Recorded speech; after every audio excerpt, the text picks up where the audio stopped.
This is the Bax and Grant Sports Show. I'm Bax. And I'm Grant. Welcome to another edition of our famed show.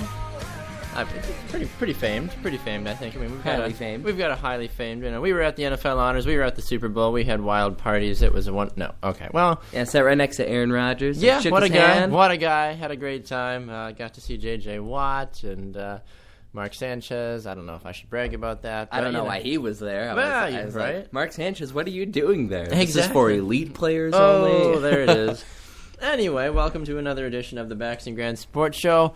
The Super Bowl that happened yesterday, we're going to be talking about that a lot in depth yesterday. Are you happy that the Patriots won? Are you sad? Do you really not care? We'll cover all aspects of that. Grant and I will revisit our score predictions that we had for the game, along with Josh Scheibe's that he made as well on the show on Friday. And we're just going to kind of talk about the NFL Honors. We're going to introduce a new segment as well called What If? Grant and I are very excited about this segment. I'll give you a little update of what it is. So basically what it is Grant and I will each give each other one what if scenario about anything in sports. It'll probably be something about the NFL, usually because that's something we know the most. So for an example, I say, Grant, what if Brett Favre never left the Packers and finished out his career in Green Bay? How do you think the Packers would have fared those 3 seasons? And then Grant would respond, this, that, and the other, and vice versa. Make sense, Grant? Makes sense. Okay. So, Grant, general sports news, obviously the Super Bowl. We're going to step away from the Super Bowl for a second because we don't want to get completely Super Bowl frenzied. We did most of that on Friday, and our whole second section of our show is completely dedicated to the Super Bowl. But it's funny, though, Grant, because the more we look around in terms of, I guess it's Super Bowl related, but it still is something that doesn't have to do with the game, though. I think it's good news for Patriots fans. After the Patriots won, Tom Brady made it known that he is not going to retire. He wants to come back again. He wants to come back for at least another season, maybe 2. Didn't he make the quote, Grant, earlier in the year that he's going to play until he sucks? I mean, and he can do that because, like you brought up, let's think of Brett Favre. Brett Favre didn't want to retire. He did the whole, I'm going to retire, and then comes back and doesn't, and he wasn't at his top performance. Tom Brady, he just won his 3rd Super Bowl MVP and his 4th Super Bowl. So he is still on the top of his game. So I could see him having a couple seasons still left in him because he's not showing signs of declining. I think Tom Brady's going to outpace Peyton Manning in terms of who's in the league longer. I think Peyton Manning, after the season that he had, is really starting to decline as a whole, as a player. I mean, he's a great player. And he's a Hall of Famer. He's all of that. But in terms of being able to help their teams right now, I think Brady's got at least another 2 good years left in him. I think New England's going to contend for a Super Bowl at least one more time while Brady's at New England. But for Manning over in Denver, I don't know for sure just how much time he's got left in the tank, honestly, because, let's be honest, he was a little disastrous with what exactly happened. Grant, anything else in the sports world that kind of jumped out at you that you want to talk about? Clay Matthews came out and said that he is okay with playing an inside role, which that's really exciting for Packer fans. Inside linebacker role. Yeah, linebacker role. That's really exciting for me. I love him as an inside linebacker because with Peppers on the outside, and then you can move Matthews from inside to outside and switch up the formation easily if you can have a guy that does that as a high caliber as he can, and that'll throw offenses for a loop. And I think one of the bigger needs for the Packers going into the draft is getting another linebacker, getting one that can maybe even do the same thing as Matthews, yes, or just stick to outside so he can play strictly inside, or maybe if you want to throw him at outside, then throw in another inside linebacker. But if you can have a guy that can maybe switch, you can switch those guys constantly and give offenses headache. Yeah, and we saw the emergence of Sam Barrington for the Green Bay Packers this year, a 7th-round draft pick out of the University of Southern Florida.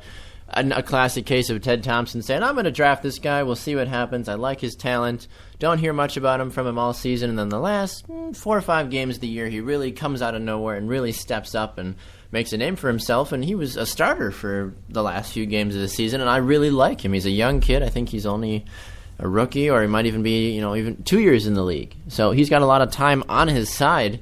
And if Matthews does make the move inside, which I think is a lot better for Green Bay because we saw how well their run defense played with Matthews on the inside. I get it. He's a true pass-rushing linebacker, but he might have to make some changes because at the end of the day, yes, it's about keeping your players happy, but it's more importantly about how the team as a whole does. And Matthews is the type of guy that if you need him to say, look, we need you on the inside because our team is better when you're on the inside. Matthews is a team player. He's going to be like, all right, that's what coach needs. I'll be on the inside. Sure, I might grumble about it a little bit, but I'll get over it. If we keep winning games, I don't think he's going to get mad about that. Right, and that's what makes him a great player, that he rolls with the punches. He was okay, and to come back, and he said this multiple times, that he's okay with it and wins us games, and he's even come out and say that it's fun for him. So it makes him a great player, and right, like what you said with the running ability, defense, he is a great tackler. Yeah. So to have that great tackling ability and agility that he has and aggressiveness, it makes him a huge threat for any rushing or any running team. So you can't really run it down the middle because he can just spy that and then just attack down the middle. Yep, yeah, Matthews was quoted as saying, I enjoy it, but at the same time I specialize at being a pass rusher and an outside linebacker. So it makes sense. I mean, that's like you said, his true passion is getting after the quarterback. He's very, very good at it. We saw him numerous times this year. Julius Peppers from one side, Clay Matthews from the other side. Caused a lot of problems for opposing quarterbacks, thus resulting in either one of them getting a sack or a forced fumble, or them causing the quarterback to step up in the pocket, allowing guys like A.J. Hawk, Sam Barrington, LaTroy Gallion, B.J. Raji, any of those guys to really make a play and shut it down. Or even guys like Mike Neal as well. Right, even though B.J. Raji was out injured this season. Yes, but I'm saying Raji at the beginning of the year, though. Even during preseason, we saw glimpses of it before Raji ended up getting hurt. Right. So the Packers will certainly be interesting, going into next season. And we'll dive into the Packers much more as we get closer to the draft and all that other fun stuff. But one nice thing for Grant and I is that we like talking about football in general. So even though the NFL season is over, Grant, I feel like we should have taken 5 seconds to mourn this morning. It's never over. The football season is never over. There's always something going on. The Hall of Fame class was announced. The draft is right around the corner. There's all kinds of stuff that's going to be continuing to happen. Obviously, we're going to branch out now and start to look at the NBA that's going on. Major League Soccer starts next month. You've got Major League Baseball. For you, Grant, you're a big Cardinals fan. That's just around the corner. NHL is happening. NHL is still going. That's right. I keep feeling bad that I forget about that. But so there's plenty of things to talk about, Grant, and we are going to certainly make do about that. So when we come back, we're going to chat more about the Super Bowl. And Grant's got his rant. Don't go anywhere.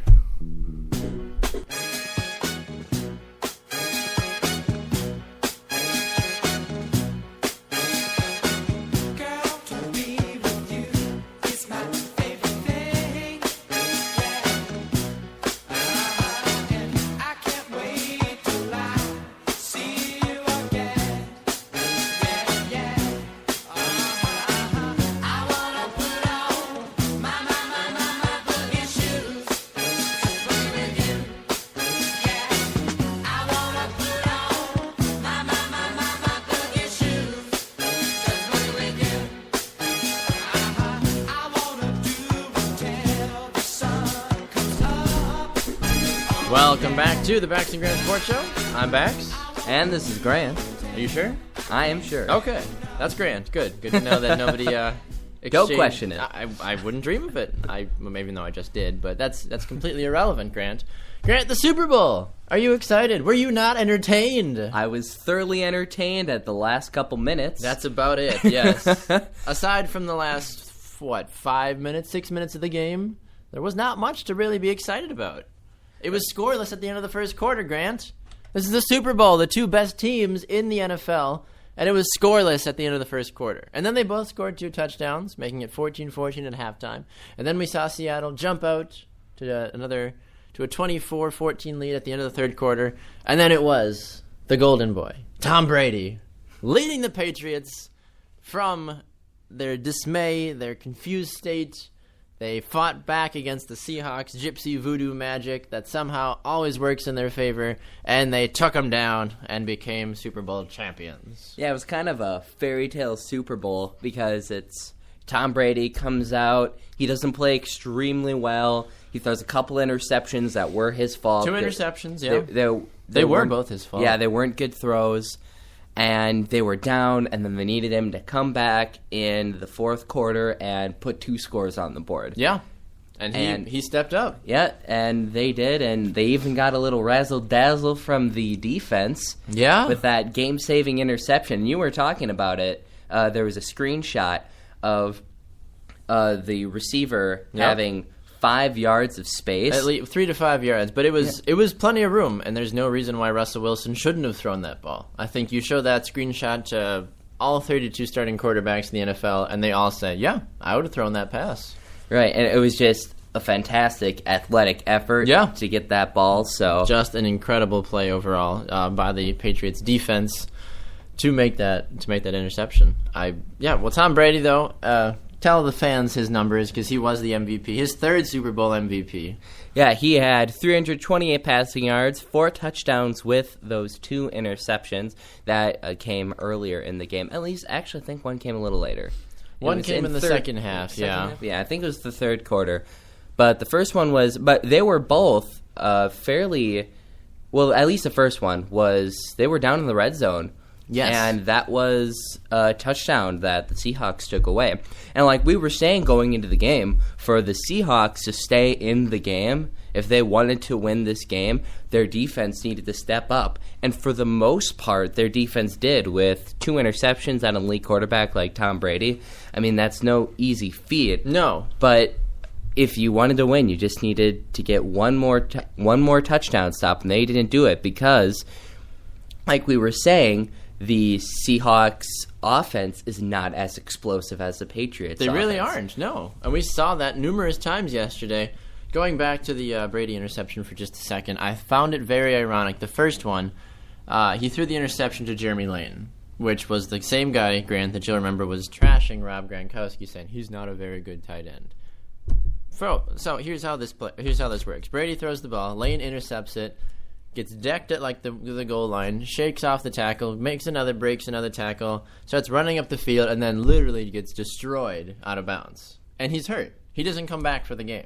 He's out injured, so he got his 2 seconds of fame, and then he just gets destroyed. Lit up completely, and I mean, sure, whatever. But you see a guy run his mouth this much about one player who's way, way better than he thought he was, quote unquote, and I don't want to call it karma because I feel bad. The guy got hurt, but at the same time, you don't go run your mouth about the best tight end in the NFL, get your 2 seconds of fame by intercepting Tom Brady, and then you just get lit up on the sidelines.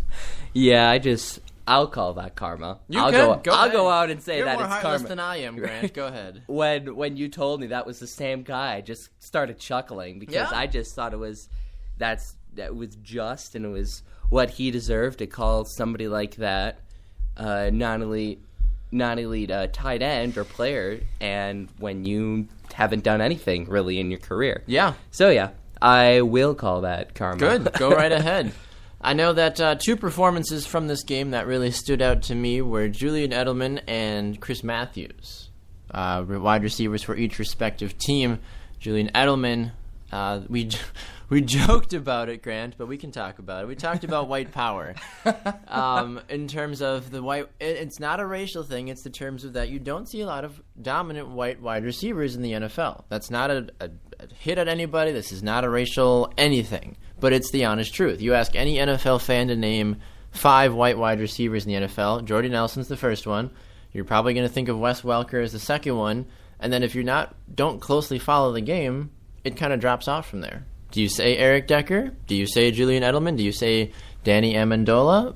Do you say Jared Aberdarius? But the Packers have 3 white guys on their roster as receivers. But if you're not a true follower of football, there's a huge drop off from there. Right. So getting the opportunity to see a true white wide receiver, I guess. I'm trying to make this not sound racial because it's not. I'm not trying to make it a bigger deal than it is. But it was cool to see the underdog, I guess, at that position do so well.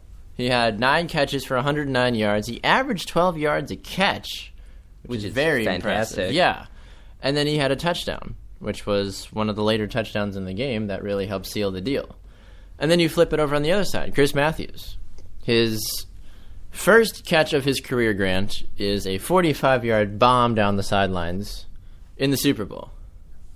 Oh, okay. And that's his first ever catch.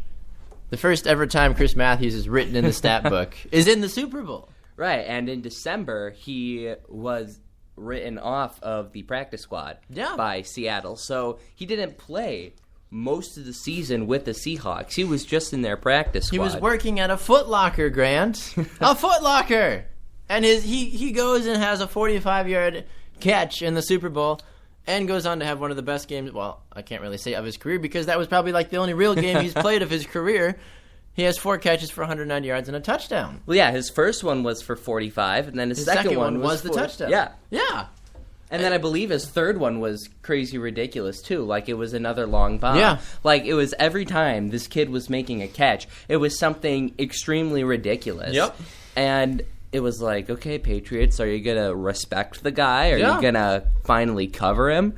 Because he was just going crazy. He has no stats. Like from this regular season, he has 0 stats.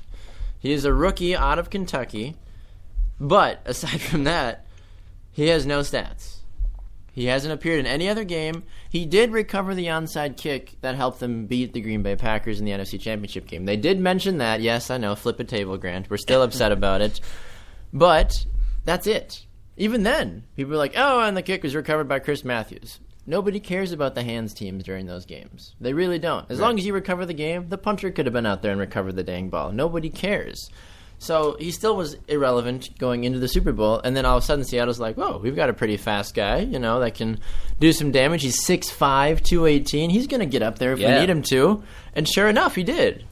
Now, am I going to draft him next year in fantasy football? Probably not, but unless he kind of moves up he's a the valuable Seahawks option now, yeah. System. And we've said this numerous times that the Seahawks need to draft a wide receiver or go out and sign somebody better than Doug Baldwin. Good Lord.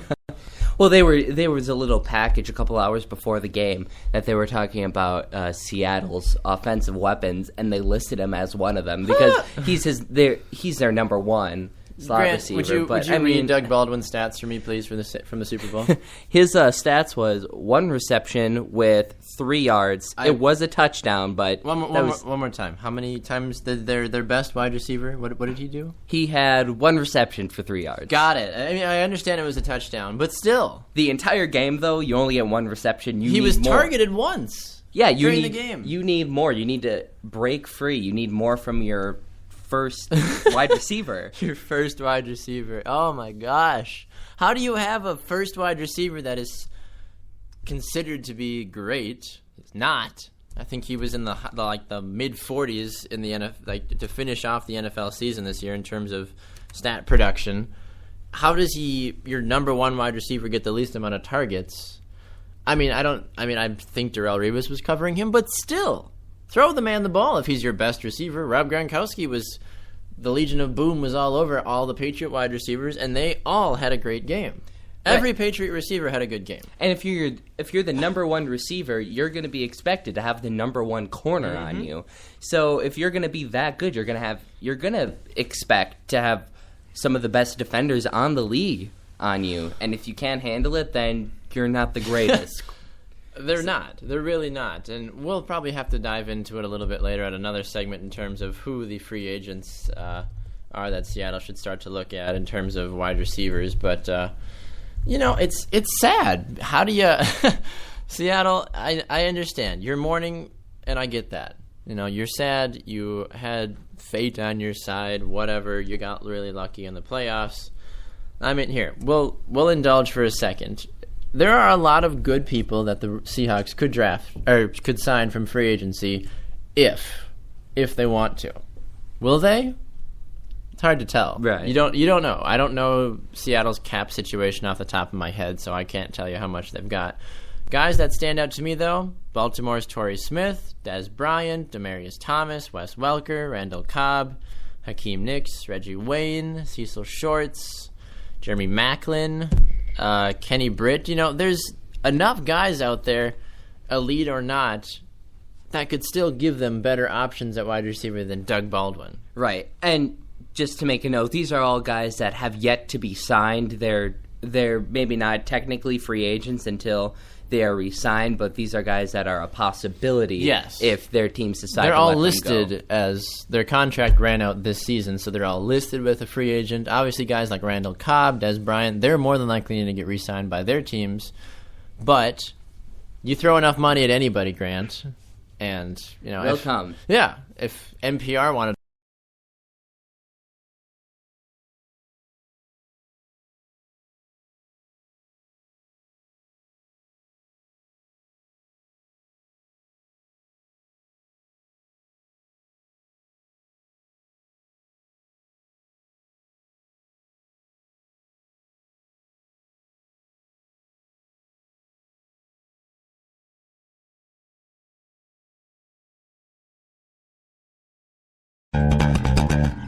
All right, Grant, are you ready for your answer? Oh, I am ready. All right. For those of you that don't know, Grant's Rant is the part of the show where he gets 30 seconds to rant about anything he wants in the sports world, and I cannot stop him. I cannot say a thing until he is finished ranting. On your mark, Grant. Get set. Go. All right. Tony Romo came out to deliver Best Play of the Year award and at the honors ceremony. And when he came out, he started complaining about the no catch at the divisional game. And he was saying, yeah, it was a catch, and there shouldn't be a guy in New York saying this, that, or the other thing.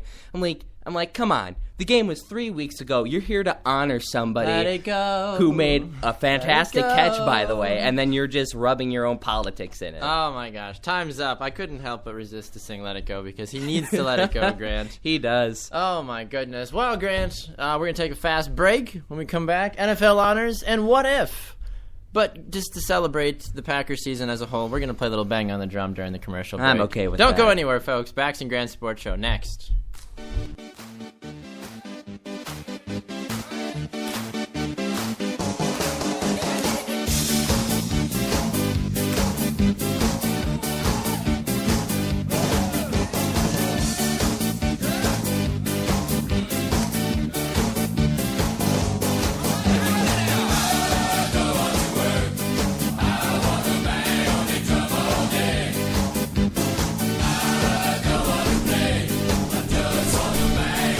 Back to the Bax and Grant Sports Show. I'm Bax. And this is Grant. Are you sure? I am sure. Okay, I'm going to make you question it one more time. I'm sorry. This is the Bax and Grant Sports Show. Talking about the Super Bowl and everything that was and is and ever shall be. Grant, let's see. I was the closest, I think, in terms of predictions. The final score was New England 28-24 over the Seattle Seahawks. I had 27-20 New England. You had 35-17 New England. And then Josh Scheibe, who joined our show on Friday, had Seattle winning 17-10. I mean, we didn't put any money on it, but I mean... Well, you were going to make me run out in the snow I if it was further. I was going to make you run I out didn't in the know snow. there was these high stakes on the line, so I'm like, hey, I'll take a gamble. It's the fine print, Grant. I'll say Patriots run away with it, and then I get to the Super Bowl party, and he's like, yeah, you have to run outside in the snow. It's, by the way, if you don't know, up here in Wisconsin, we just had a huge blizzard last night, and he was like, yeah, the person that has the furthest away score gets to run outside in the snow barefoot. I'm like, oh, thanks. Now that I know what I was putting the score on, I might have used a little bit more judgment. I mean, read the fine print, Grant. Next time, read the fine print. Anytime it's anything with me, read the fine print. All right, next time I'll ask you for it. All right, Grant, the NFL honors, the Oscars for the NFL basically is how it works. A good grouping of players that were awarded with awards this year. Honors. Let's just kind of run through the list, Grant, and then tell me your thoughts on some of them as we kind of skip through them here. The FedEx Aaron Ground Players of the Year, Aaron Rodgers. Aaron Ground. I see what you did there. Aaron Rodgers. Aaron Rodgers, Aaron Ground. This guy. Oh, my gosh. And then Le'Veon Bell for the Pittsburgh Steelers. Arguably the two best guys on the ground. I am surprised DeMarco Murray didn't get the Ground Player of the Year. but we do see him pick up an award later on. He got, I would say, the more prestigious award. He did, yes. FedEx is great and all. DHL is the way to go, personally. But anyway, UPS, what can Brown do for you? Anyway, the AP Offensive Rookie of the Year, Odell Beckham Jr., despite the issues that Connor Christensen, our local Vikings fanatic, has with him winning, even though he thinks it should have been Teddy Bridgewater. I can hear him in my head right now. Teddy Bridgewater did win the Pepsi Rookie of the Year. I was joking with him, like, well, you might as well have won, like, the Snapple Rookie of the Year or the Lipton Green Tea Rookie of the Year. You know, it's like, come on. It's no. Why don't we just have the Bax and Grant Sports Show Rookie of the Year award? I mean, why not? I mean, who would you give it to, Grant? I would give it to Teddy Bridgewater. Would you? Personally, I would give it to Teddy Bridgewater. The way that he pulled his team from another crappy season, even though it wasn't a great season. They were 7-9 to finish the year. Not awful. No, it's not terrible. And since he didn't even start the whole season, and he turned the team around with not much to go off of, I would say that he would deserve it. Mm-hmm. And even though Odell Beckham Jr. had a fantastic season, he had that one fantastic catch that everybody is talking about. It actually ended up winning Play of the Year. Rightfully so. And it was a fantastic catch. He's a fantastic player. But in my opinion, Teddy Bridgewater also deserved it. But, I mean, they're both deserving guys, and it's hard just to pick one. Yes. And if you wanted to go off of full talent, and he played a whole season, I guess you can go off of that. But, I mean, kudos to Bridgewater for the season he had. And I think Bridgewater is going to be the type of guy that we see him in the next 2 to 4 years that will really make a name for himself in the league and really jump out as someone that's going to be an elite player in the league going forward. Some of the other notable ones, obviously the AP Offensive Rookie of the Year, DeMarco Murray. He had arguably one of the best years ever on the ground as a running back. Terrific player. The AP Defensive Rookie of the Year, Aaron Donald, out of University of Pittsburgh for the St. Louis Rams. I thought he rightfully deserved that one. Looking through some of the other guys, though, that you could have seen, the AP Comeback Player of the Year, Rob Gronkowski. No doubt about that. He had major surgeries in the offseason and ended up doing just a fantastic season. He had a great season, just like he amazing. Pretty much always does. He does, yeah, but it really didn't surprise me, though. I mean, when I heard that he won, I'm like, yes, of course, that rightfully so. I don't know why he wouldn't have won. And then, obviously, the big one, the MVP award. No, it was not J.J. Watt. It was another man from the Wisconsin area, Mr. Aaron Rodgers, winning. Aaron Rodgers! Woo-hoo! Aaron Rodgers. Gosh, I would love to be the PA announcer at Green Bay to announce him. Just once. That'd be great. That would be so much fun.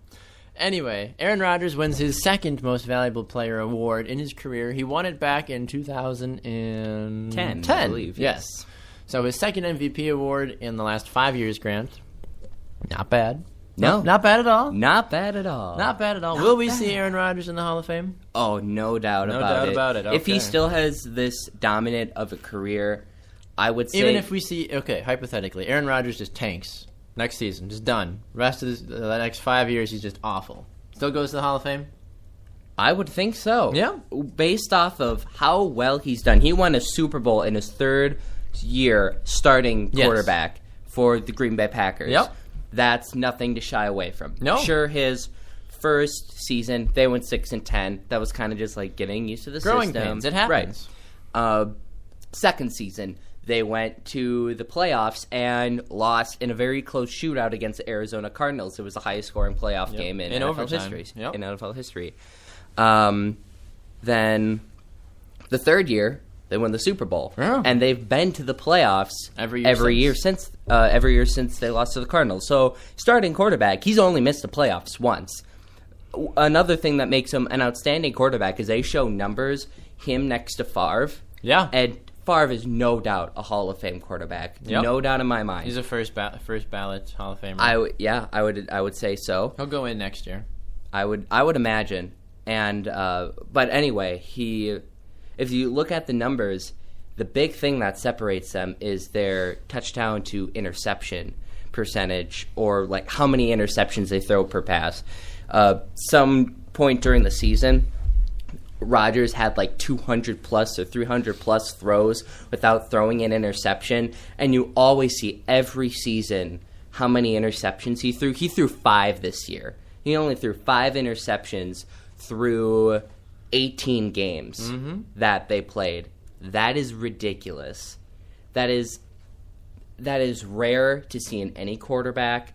His QB rating is always off the chart. His numbers are ridiculous. He's one of the most disciplined quarterbacks that I've seen. He knows how to run the game. He knows how he wants to run the game. He takes the game by control. Yes. And he trusts his players. You see, he always involves these new guys, even guys that consistently drop the ball. He will still throw it at him, give it a chance, because he comes out and says, people ask him, do you target certain players? And he says, I throw to whoever's open. Yep. So that's how much, obvious. Yeah, that's how much he trusts his teammates, and that he knows he can put the ball on a dime, just in a short window, and just whip it at them. So no doubt in my mind that he is a top-tier quarterback. Yes, yep. Even though he falls short, even though if he like falls off the deep end the next couple seasons, which I won't don't happen, see no. that, but I would still think he's Hall of Fame potential. Yeah, and how many times have we seen it too that during a Packers game they'll show Aaron Rodgers stats, and Rodgers has 15 completions, to 9 different receivers. Right. The man finds teammates to throw the ball to, no doubt, and he is all over the place and just completely takes the game by storm when he is on. When he is on, nobody can touch him. Nobody. Yeah, right. And the man is amazing. Absolutely amazing, and knows how to take over a game. But overall, though, the NFL Honors, hosted by Seth Meyers, we still have yet to go back and watch the opening monologue. Always the best part. Grant, the NFL Hall of Fame class has been announced. Why don't you tell us who made it in this year? Well, we have Junior Seau. Rightfully so. Will Shields. Jerome Bettis. I definitely agree with that. Yep. Jerome Bettis is a fantastic player. We have Tim Brown. Good for him. Also a great wide receiver. Charles Haley, defensive end, linebacker. Mick Tinglehoff as a center. Bill Polian. Ron Wolf. Hey. Former Packers GM, or president and GM, I believe. And that's all the players, I believe, that made it. Yes. So a very interesting gathering of people. Ron Wolf, I think, for Packer fans, really stands out as someone to really make it. And pure class from the NFL, giving Junior Seau the nod. A man that was tragically taken from us far too soon. I think he was murdered in his home. Or I can't remember exactly what the deal was on him, but I know that he recently died just this last year and was taken far too soon, unfortunately, from the world. He made such a huge impact for the San Diego Chargers organization, and rightfully so, just a terrific player. And Jerome Bettis, too, another guy that just was the pinnacle of the Pittsburgh Steelers, of their rushing attack. He finished his last career NFL game by winning a Super Bowl. The man... It's a great way to end it. Yeah, it's the great way. I think it's the storybook ending for any player. And back to Junior Seau, it was really nice to see that when they gave him the award, they gave the award to his sons. Like, his son stepped up and took the award, and it was a great moment. And that whole night was emotional filled. Like, I'm not gonna lie, that some of those scenes were kind of hard to sit through, because I was choking up at some of the parts. When they were announcing the Hall of Fame guys, they were showing old videos of people accepting their awards, and it's all these huge guys that you've grown up with, or now that you see as sportscasters, and they're giving these emotional, tear-jerking speeches, and it just shows like how much work, how much effort these guys put into getting to that point, and now they're being recognized as the greatest of the great. Yeah. And they're a part of these 200-ish, I don't know the exact number, but it's around between 200 and 300 guys that have been playing since the early 1900s, like 1920 when the National Football League started. Yep. And they are a part of that elite group, and just to see them just so thankful and emotional for it, it was just great to see. And not even that part, when they were doing the Man of the Year award, and they were showing how much all these football players, these dumb jocks that people say they are. Not so dumb now, are they? Yeah, look at some of the things that they do. The guy that won it goes out and... Thomas Davis. Yeah, he goes out and buys presents personally for kids. He, like, if you see, like, packs that just for, like, programs and stuff that you get, like, this, that, and the other thing, and there's thousands of them that you give to kids. He sits there and helps to personally package them all. He started this foundation on his own because it was showing that he came from a small town, and all the video that they were showing him coming from a small town and all the hard stuff that he went through. And he went there and he was trying to contribute, and that was great. And just it was just such a great show. The NFL did a really good job. It was emotional, it was tear-jerking, and then it was just a lot of the guys that was there. It was really cool to see so much NFL talent under one roof. Yeah. That wasn't the Pro Bowl. Right. But there was a really cool line that that was said, and I can't remember who it was by, but he was saying that he was so glad that he could contribute. It was whoever won the award. I keep on forgetting his name. Which award? Thomas Davis? Yeah, Thomas Davis. I keep on forgetting his name. But he came out and said, I'm so glad, I'm paraphrasing here, he was so glad that he was able to come out and help the community, and he was urging other players to do the same thing that he was doing, so it's good for good media, and that we can get good media on the NFL instead of the media trashing the good name of our league. And that was really nice to see that he's taking the bull by the horns, and he was saying, hey, enough with this bad media, that's some rotten apples in the barrel. Give us. Let's be the good ones. Let's go out, do something, make a change, and have some positive light instead of people always nagging us. Yes, and like you said, just a terrific and emotional time at the NFL Honors 2015.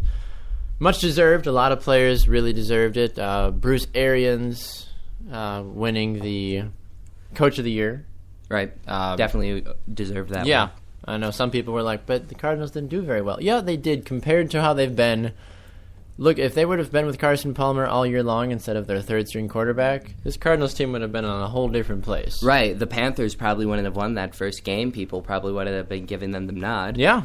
The Cardinals definitely could have made a stronger playoff push, and who knows? Like, look at the Packers, for example. The Packers probably wouldn't have gotten a bye if the Cardinals didn't tail off like they did later in the season. It opened up first-round bye slots for both Seattle because they had to do a little catching up because of their beginning of the season, and so did the Packers.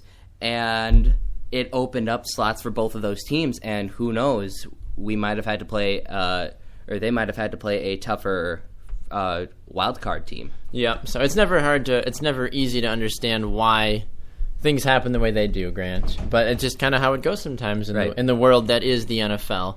But speaking of why things happen the way they do, Grant, are you ready to play our first edition of What If? Oh, I'm more than ready. All right, What If?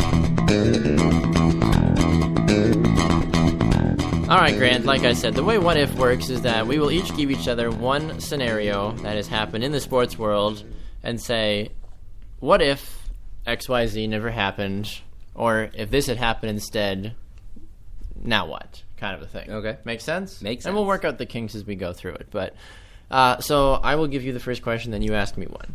Okay? All right. So, Grant, my question to you is, what if Peyton Manning never got hurt and stayed at Indianapolis? Would Indianapolis have gone to another Super Bowl in the Manning era? I don't believe so. I really don't believe so. The team as a whole was still rebuilding. I believe it was a good time for Peyton Manning to leave. You could tell it was kind of near the end of the era. It was time for a change. Andrew Luck was a great pickup for them too, because if let's even say Peyton Manning stayed a year longer, Luck would have been gone by that point. They wouldn't have had a chance to pick him up. Yeah. So for him to leave at that specific time, it was really good for the Colts in the long run. And even at short term, sure, the first year without Peyton Manning, it wasn't a great season. They had an awful season. But the next couple seasons, they come out and do extremely well. As looking, this is Andrew Luck's third year? Yep. Third year in the Third NFL? year in the NFL. And he got them to the AFC Championship game. And, I mean, for any quarterback to do that, and, I mean, yeah, Aaron Rodgers, third year starting, got the Packers to a Super Bowl win, but that was his sixth season. And this was Andrew Luck's third season, and he's getting them to the AFC Championship game. That's one game away from the Super Bowl. That's not bad by any means. Not bad at all. That's saying that you're the second best team in the AFC and third or fourth best in the whole NFL. That's not too shabby. Not at all. So I think overall it was time for him to leave, and that was, in the long run, beneficial for the Colts. Yes. All right. Grant, what are you going to try to stump me with for What If? I'm actually going to pose the question that you did about Brett Favre. Okay. I believe it was, what if Brett Favre stayed with... Yeah, what if... Never retired the first time. Yeah, never retired the first time. And stayed in Green Bay. Right. To finish out his career. Yeah. Well, I think that if Favre had stayed in Green Bay instead of retiring, I think that, number one, Aaron Rodgers would not be relevant anymore, or at all. I think that Rodgers would be maybe just now starting to make a name for himself, not 6 years ago or 5 years ago when he really started to break onto the scene. Favre, I think, would have led Green Bay to at least another NFC Championship game, if not a Super Bowl. They had a very talented roster, and we saw that. How the Green Bay did it throughout the 09, 010, even 11 seasons with Rodgers when Favre was still kind of around in the league. But I think the biggest repercussion that would have come out of it is that Aaron Rodgers would not be who he is today. And I think that aspect of it would devastate Packer fans more. If you had to go back and ask Packer fans, be like, look, scenario A, you get Brett Favre for 4 more years. I think that's about how long he played in the NFL. 3 or 4 more years. Or you get Aaron Rodgers the way everything happened. What would you take? 95% of the Packer fans, as much as they love Brett Favre, I'm almost positive would choose the Aaron Rodgers scenario. Right, and then if you have a 6 or 7 year guy who's been a backup all those years, he's probably going to get traded or go somewhere else. Right. If you can even keep him around that long, how many years if you cut off his career? Now maybe you only get half of a great career that you could have had. You might not have got the Super Bowl win that they got. And like what you were saying, going off of that, I really like what Ted Thompson did. He recognized what was happening, saw that there was Brett Favre was just, he didn't know what he wanted quite yet, and he realized that he didn't want him on the team as where he was quite emotionally. He was getting older. He was throwing more interceptions. It looks like he kind of gave up in that NFC Championship game against the Giants. That's a whole topic for a different day, but to me, it looked like he gave up. We do need to have a Packers roundtable. Just one episode. We do. But to me, it looked like he gave up, and it was a good time to move on. They recognized that Aaron Rodgers was ready to take the helm at the lead quarterback spot. I think it was a great way to handle it, even though a lot of people didn't really agree with it at first. It kind of was hard to grasp. I know me. I was still in middle school, and that was really hard for me. I was like, why would you get rid of Brett Favre? Yep. It's Brett Favre. I struggled with that too, yeah. It was a hard time for Packer fans, especially young and impressionable Packer fans like ourselves, Grant. But that music, Grant, means that our show once again has come to a close. A sad day. Thank you again all for listening. Make sure to check us out on iTunes. You can download our latest shows there. We are on Twitter. Find us at BG Sports Show. And then like the Bax and Grant Sports Show Facebook page as well. You can find us all over the place. If you have a question for us, feel free to tweet at us, send it to us. Anyway, if you know Grant and I personally, talk to us about an idea you maybe have for the show. We're always looking for new ideas. We might have an exciting announcement, Grant, on Wednesday, so stay tuned, folks, and have a great rest of your day. And until Wednesday, Grant, it's been a pleasure as always, sir. Same here. Thanks for all of you that listen. We really enjoy it. We love doing this. So just want all of you to have a good day. All right.